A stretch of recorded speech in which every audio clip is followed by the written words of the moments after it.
Estamos de volta com o programa Eclésia dessa noite. Você sabe que o nosso comentarista oficial aqui do programa Eclésia é o padre Guido Motinelli, que está passeando lá com a sua família na Itália, tirando uma merecidas férias, né? Mas se bem que, eu sei que ele está de férias, mas ele mandou aqui pra gente um e-mail dizendo que está trabalhando muito, porque próxima Semana Santa está atendendo confissões, trabalhando lá na paróquia local da cidade dele lá na Itália. Um abraço, viu, padre Guido, se você estiver assistindo a gente aí pela internet. Em breve o Padre Guido estará conosco aqui de volta. E durante esse tempo a gente está recebendo alguns amigos, alguns convidados aqui do programa Eclésia.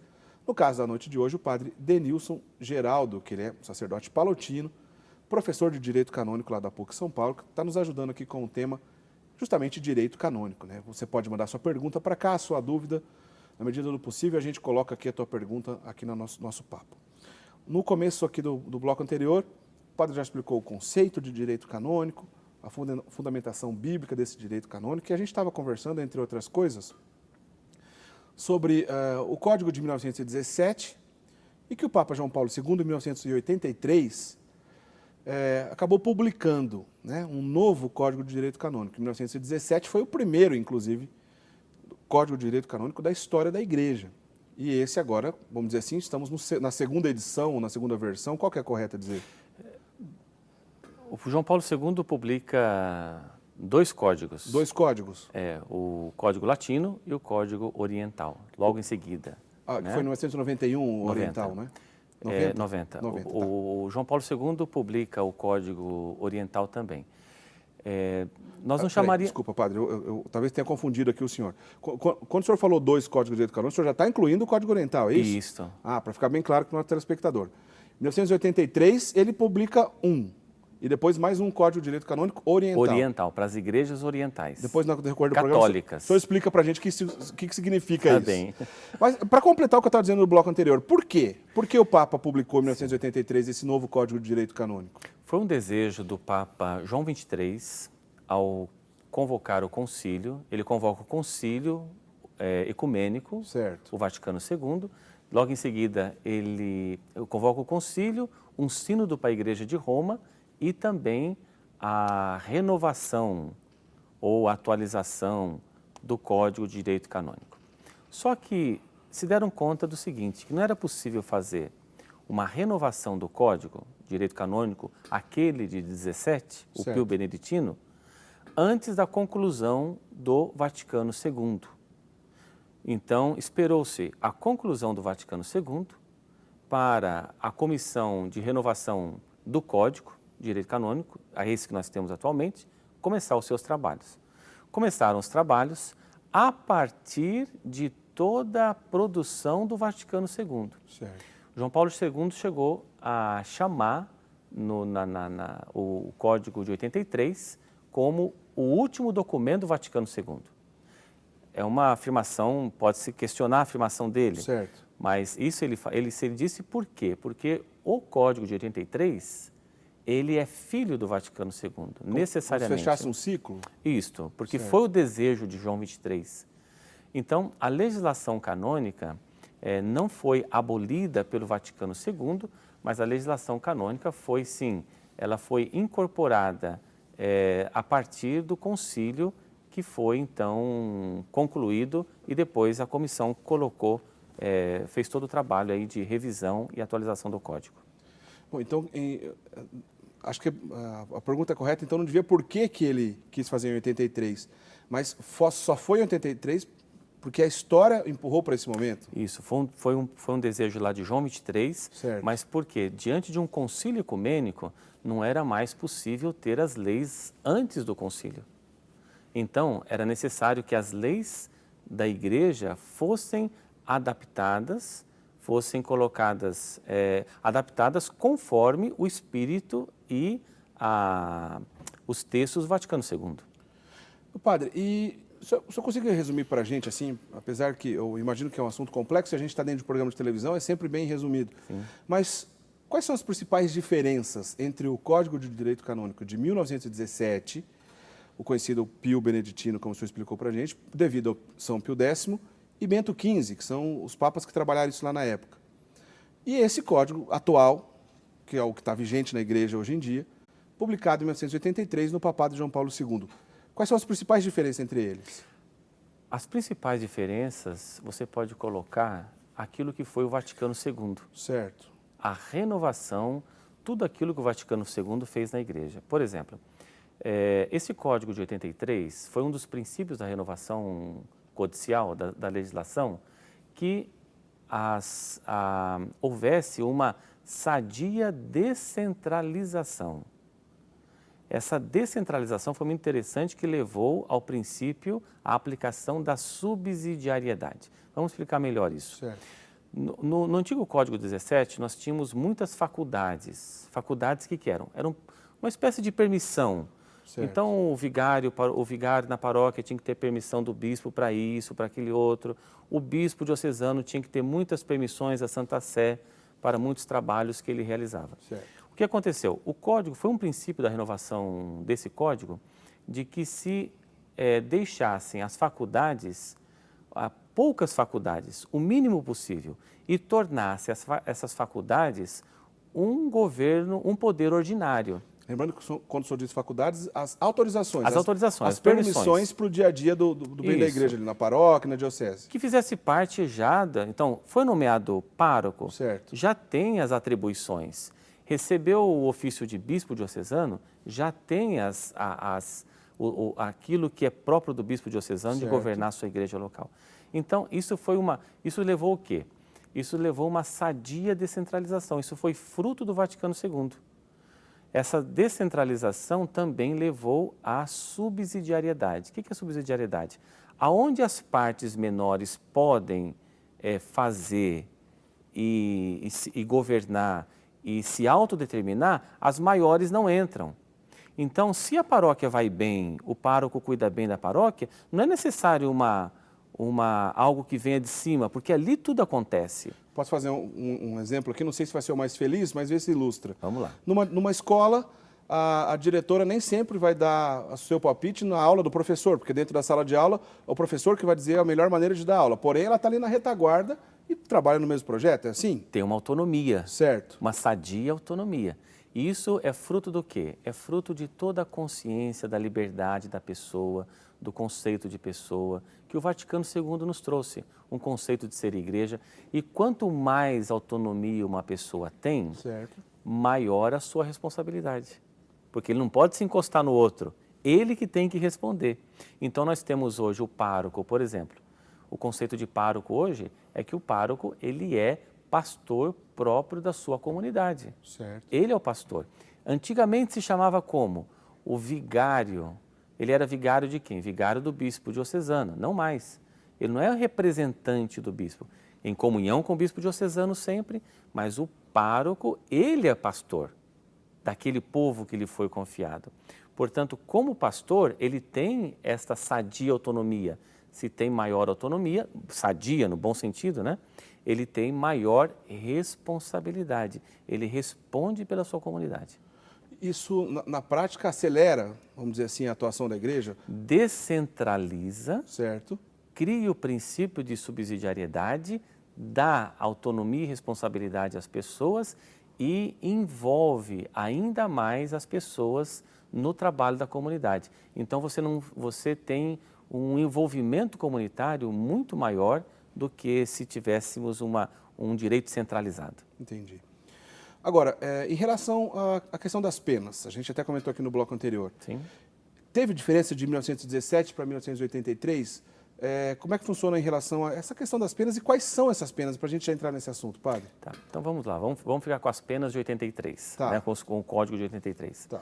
A pena, por que a Igreja Católica, então, na sua legislação canônica, manteve o direito penal? Nós temos o direito penal. O que é um direito penal? São todas as leis aplicadas aos delitos, certo, que os fiéis cometem na igreja. E por que existem penas? A pena, aquilo que nós estamos vendo nesse tempo da Quaresma, não? Eu não quero a morte do pecador, mas quero que ele volte e tenha vida. Então a pena é como a aplicação de uma pena é como uma chamada de atenção. Olha, se você for por aí, você vai se perder. Então a pena, ela traz em si uma medicina, ela traz em si um remédio. É a aplicação de um remédio em vista da recuperação da pessoa. Nem sempre o remédio é muito suave e nem sempre ele é muito gostoso de receber. Sim. Às vezes tem alguns remédios que são amargos. Mas o que está em vista? Não é o remédio em si, mas a saúde da pessoa, que Certo. a pessoa recupere a saúde. E esse recuperar a saúde significa o quê? A recuperação do estado da graça, a recuperação daquilo que é viver em comunidade, restabelecer a justiça, porque alguns delitos ferem profundamente a justiça. E é necessário uma pena para recuperar essa justiça. Quem são as pessoas que estão passíveis de receber essas penas? Toda a igreja ou isso você está dizendo só para os religiosos? Os batizados, Certo. os batizados, principalmente os batizados. Quem são eles? Evidentemente que a maior parte das penas se atribui àqueles que têm maior responsabilidade. Certo. Na igreja, que são os clérigos, bispos, padres e diáconos. Certo. Né? Nós temos a diferença, então, nós temos as leis que são aplicadas para toda a igreja pode receber penas, no entanto, estes que dirigem a comunidade, que governam a comunidade, ter um número maior de leis que lhes são aplicadas pela responsabilidade que exercem. Então, nós temos leis penais que dizem respeito à administração da comunidade, a questões morais, a questões de doutrina, a outras questões disciplinares da própria igreja. Isto por causa do quê? Para que a comunidade... o Papa Francisco utiliza muito essa expressão. A eclesiologia do Papa Francisco é muito interessante porque ele sempre fala do povo. Certo. Um povo que caminha. Esse povo é o povo de Deus. E nesse povo de Deus, se nós não caminharmos como povo e caminharmos isoladamente, nós não vamos a lugar nenhum.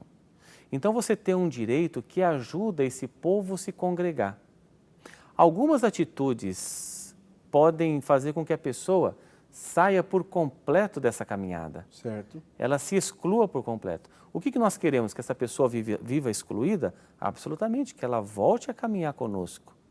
Então, as leis penais têm essa característica medicinal. Entendi. O senhor disse que qualquer batizado está sujeito a receber uma pena. O senhor dá alguns exemplos para a gente entender quais são essas penas? Por exemplo, nós temos leis penais que dizem respeito ao confessor. Né? O confessor não pode, de modo algum, trair o penitente naquilo que diz respeito ao sigilo da confissão. Certo. Esta é uma das leis mais duras da igreja, a lei capital nossa, a pena capital nossa é a excomunhão. A excomunhão. A excomunhão. Então, um confessor, ele não pode, de modo algum, trair o penitente com a revelação da matéria da confissão, dizer quem é o penitente e o que confessou.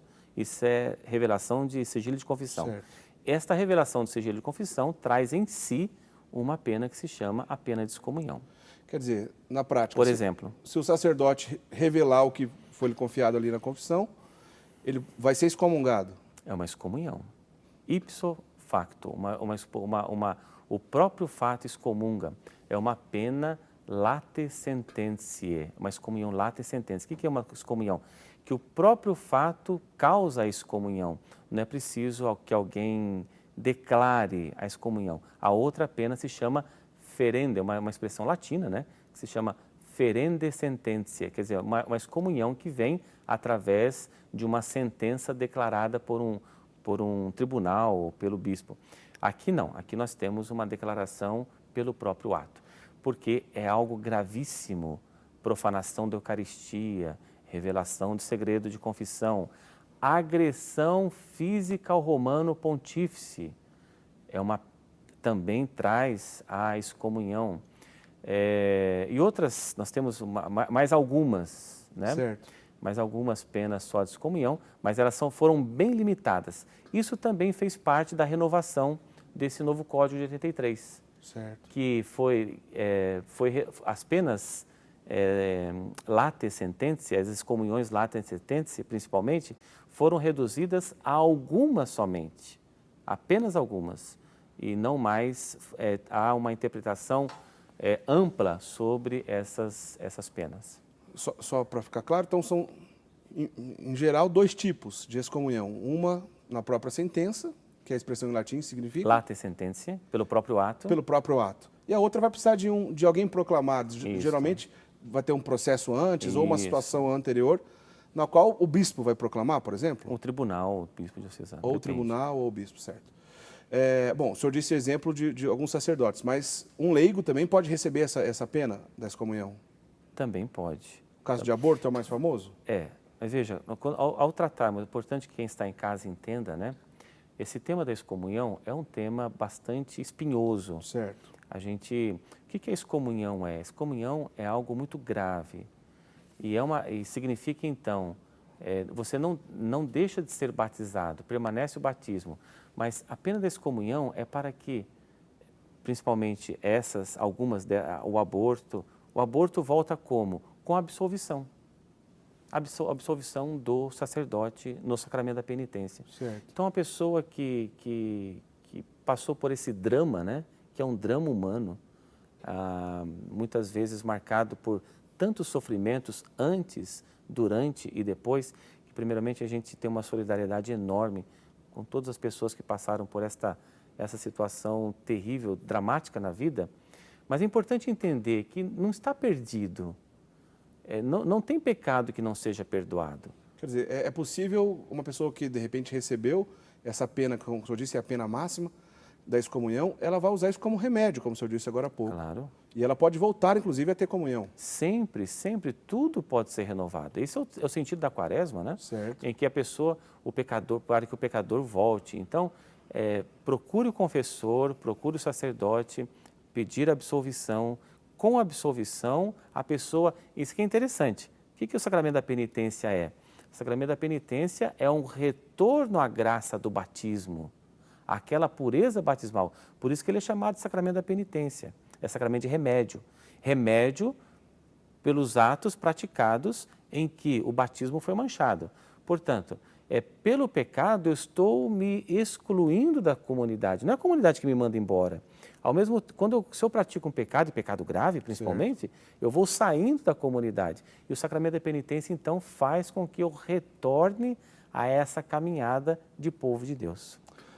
Padre, a excomunhão como o senhor bem disse, talvez é a pena mais grave. Mas quais são outras penas, além da excomunhão, que é previsto no Código de Direito Canônico, que batizados podem receber e também, em alguns casos, especialmente os clérigos, como o senhor explicou? Então, para os clérigos nós temos o quê? Nós temos a suspensão do uso de ordens. A suspensão é uma pena. Suspender um clérigo de uso de ordens é uma pena muito dura, certo, só por um caso gravíssimo, né? Mas é importante entender assim, talvez para quem está nos acompanhando, de que ninguém pode aplicar penas se não esteja contemplada no direito. Certo.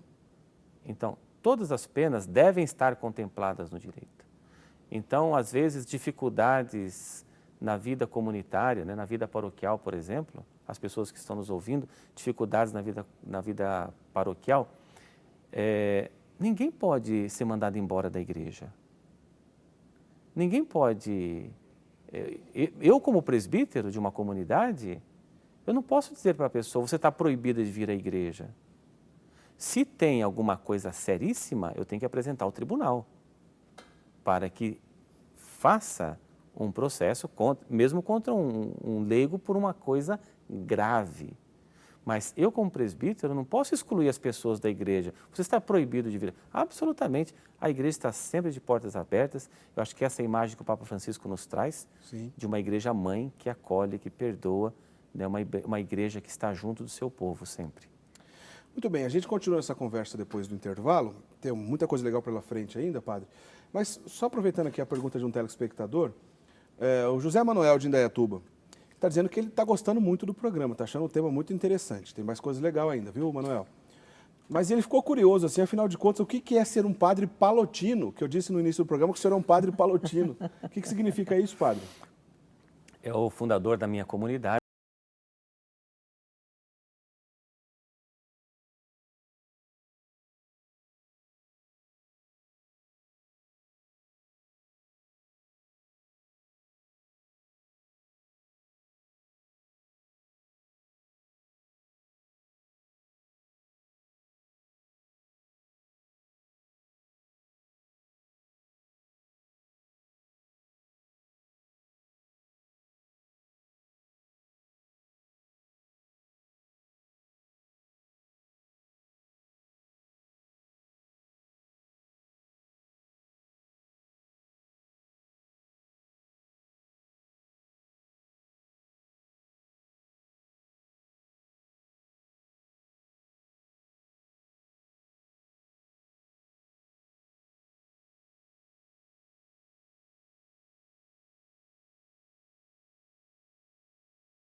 igreja local se limita a igreja local a dizer, olha, na nossa igreja local pode ter apenas esse ramo, pode ter somente esse. Não. O livro 2 do Código de Direito Canônico é um grande leque de possibilidades. Isso é uma coisa magnífica. Conhecendo a legislação, nós não somos... Conhecendo a legislação, nunca seremos fechados. Então, o que uma igreja local pode ter? Prelazia pessoal. O que é uma prelazia? Temos a Opus Dei. A prelazia pessoal, ela tem um bispo ou um ordinário próprio, que estão ligados a este ordinário, mas que são padres seculares. Não são nem Sociedade de Vida Apostólica, não são consagrados, mas são padres seculares, ligados a um ordinário. Você tem hoje, por exemplo, a Sociedade de Vida Apostólica, tem aquilo que se chama hoje, João Paulo II deu o nome de as associações, né, de fiéis, onde nascem hoje as novas comunidades através desse canal jurídico, através das associações. Associação privada de fiel? Privada, associação pública, em que surgem as comunidades de vida, certo, através desse ramo da associação. E você tem um tipo de associação hoje que é aquela associação espiritual. Que associação espiritual é essa? Por exemplo, o neocatecumenato. Certo. Então, tem o seu status quo na igreja, tem a sua parte, para dizer então que uma igreja local, dentro da vida consagrada ainda, tem os eremitas, as virgens consagradas, que às vezes moram com as suas famílias, mas se congregam de certo modo na igreja local. Portanto, a vida de uma igreja local, ela tem todas essas possibilidades, inclusive também e principalmente os padres diocesanos, as paróquias, colégios, e isso tudo faz a vida de uma igreja. Que lindo, padre. Quer dizer, a nossa igreja é muito rica, e a gente está aqui para entender um pouco mais e conhecer um pouco mais sobre a nossa igreja, especialmente conversando hoje sobre direito canônico. Não sai daí, a gente continua essa conversa já no próximo bloco.